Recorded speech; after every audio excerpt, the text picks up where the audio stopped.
Hello everyone, তোমরা সবাই কেমন আছো? নিশ্চয়ই ভালো আছো। আজকে একটা রেসিপি ব্লগ নিয়ে তোমাদের সামনে হাজির হলাম। আজ বানাবো মাছের ডিমের কালিয়া। তো তার জন্য দেখো এখানে পেঁয়াজ কুচি, লঙ্কা, রসুন, আদা কুচি আর আলু কেটে ধুয়ে নিয়েছি। আর এখানে দেখো মাছের ডিমটা ভালোভাবে ফেটিয়ে নিয়েছি আর কি হাত দিয়ে পরিষ্কার করে। আর তাতে দিয়েছি পেঁয়াজ কুচি আর বেসন দিচ্ছি দেখো।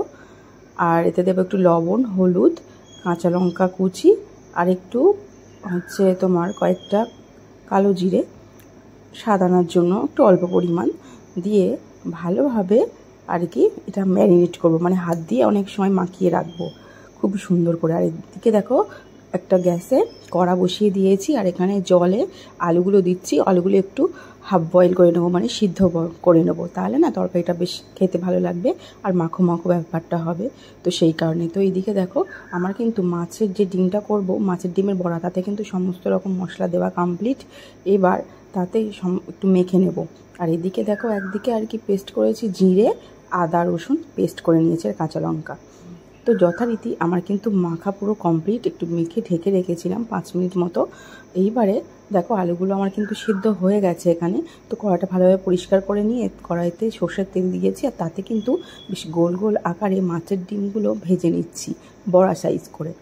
তো অল্প অল্প করে যতটা পরিমাণ আছে আমি সবগুলোই ভেজে নেব। আর সত্যি বলতে এত সুন্দর লাগে না এই বড়াগুলো, তোমরা না ডালের ভাতেও খেতে পারো, এত সুন্দর টেস্টি লাগে। গরম ভাতে, আলু ভাতে দিয়ে খেতে পারো, বা চাইলে ডাল সাথে এরকম বড়া করে খেতে পারো।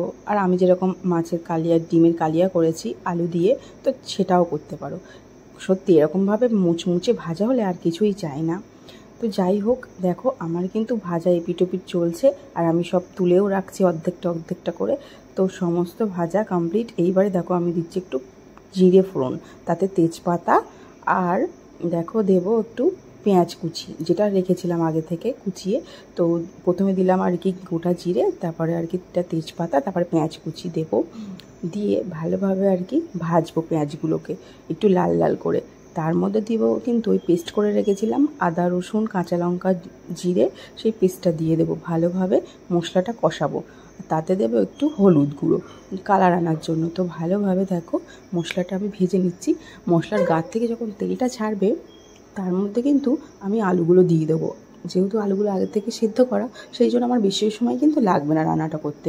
তো আলুগুলো দিয়ে ভালোভাবে আমি মশলাটা মাখিয়ে নেব। তাতে এবার দেবো, এত সময় পরে কিন্তু আমি এবার লবণটা দিচ্ছি। তো লবণটা দিয়ে আরও একবার ভালোভাবে নাড়াচাড়া করে নেব।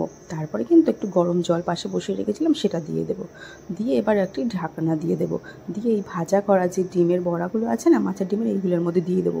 আর একটু পরিমাণ বেশি জল দেবো, কারণ ডিমগুলো তো আবার একটু ফুলে ফুলে যাবে। তো যেহেতু ওর মধ্যে বেসন দেওয়া আছে, সেই কারণে একটু জল দিয়ে ভালোভাবে ফোটাতে থাকবো।